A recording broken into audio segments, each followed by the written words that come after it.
Oil and natural gas has been used as a resource across the globe for centuries, but it wasn't until the early 1800s that the oil industry really began to take shape. Now, the process which conventional exploration companies go through to search for and eventually extract oil or gas is complex and stringent. Exploration companies draw on previously known geological data to determine the possible presence of hydrocarbons. To begin any work on the ground, an exploratory licence must be applied for from the relevant government department. Once a possible target is selected, an application for planning approval must be submitted to the local authority to build a site to drill a well. An exploratory drilling site is around the size of a football pitch. They are constructed with a perimeter ditch and an impermeable membrane across the whole of the site, creating an entirely contained area. This eliminates any risk of contamination to the surrounding environment. Before the main drilling rig is mobilised, a small rig can be used to drill the first phase of the well.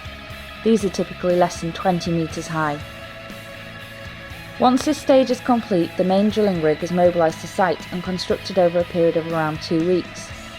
This rig is approximately 50 metres high and will drill to roughly 3 kilometres in depth.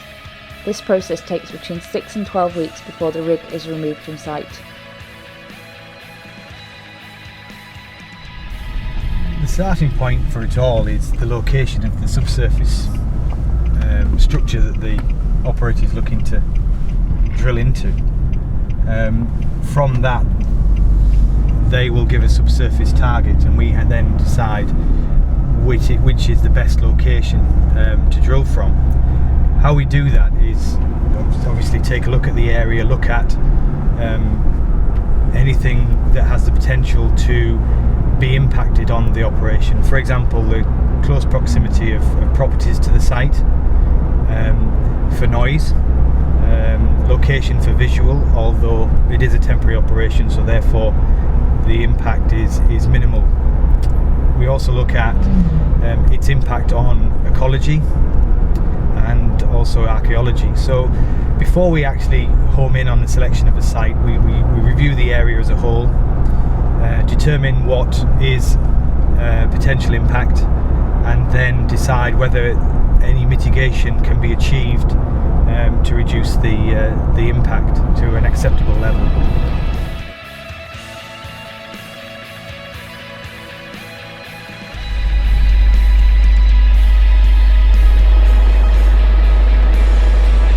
Okay, this is the first drilling operation, and as you can see, it's a smaller drilling unit. The height of the mast is just below 20 metres. In comparison to the main drilling unit, the mast will be just below 50 metres high. The site, as you see it, is fairly open, and the rig that we have on site at the moment doesn't take up much space. Obviously, when the big drilling unit arrives, this site will be full of equipment. The site is sized suitably enough to achieve the drilling operation in a safe manner. We don't want to take up too much room. Obviously, the lesser the size of the site, the lesser the impact on the environment.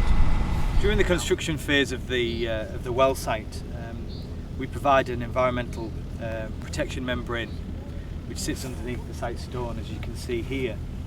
And in order to protect the liner so it doesn't get damaged or ripped, we provide a protection felt which lays underneath the liner and above the liner as well.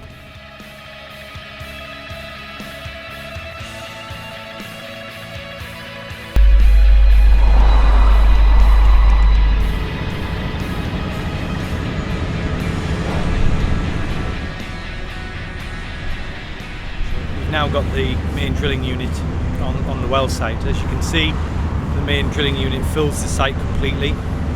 There is sufficient room for us to do our operation safely without taking too much of the land up as an impact on the surrounding environment.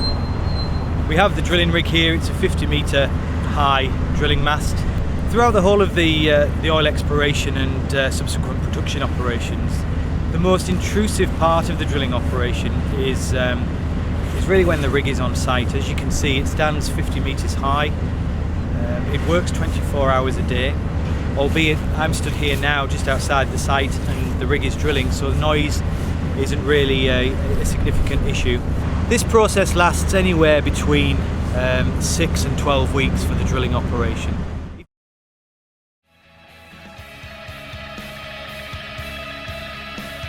If producible hydrocarbon reserves are found, an entirely new planning application has to be submitted to enable the company to extract the resources. Detailed screening and landscaping forms part of any proposal for longer-term infrastructure.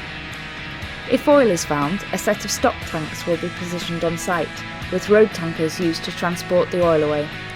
For gas sites, a subsurface pipeline will be necessary to take the gas to the nearest national transmission line. If unsuccessful, the land will be completely restored.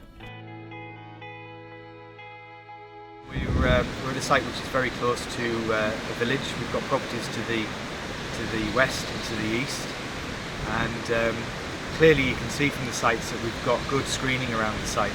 When we're drilling exploration sites, we don't necessarily start a screening plan for the site because it's temporary, and if there's no oil or gas there, then we'll just abandon the well, restore the site, and put it back to agriculture again. So no need to get into screening at that point. But on a producing site, yes, you're going to be around for a period of time. Yes, it's important to fit in with the surroundings, and therefore a screening plan is required.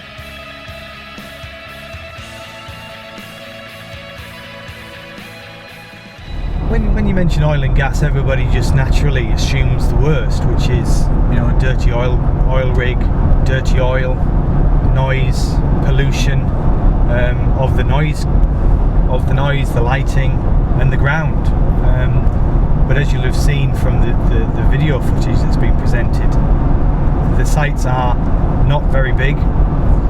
The impact is minimal. The site is constructed to protect the environment. The well is designed to protect the environment. There is an element of intrusion in the initial drilling phase.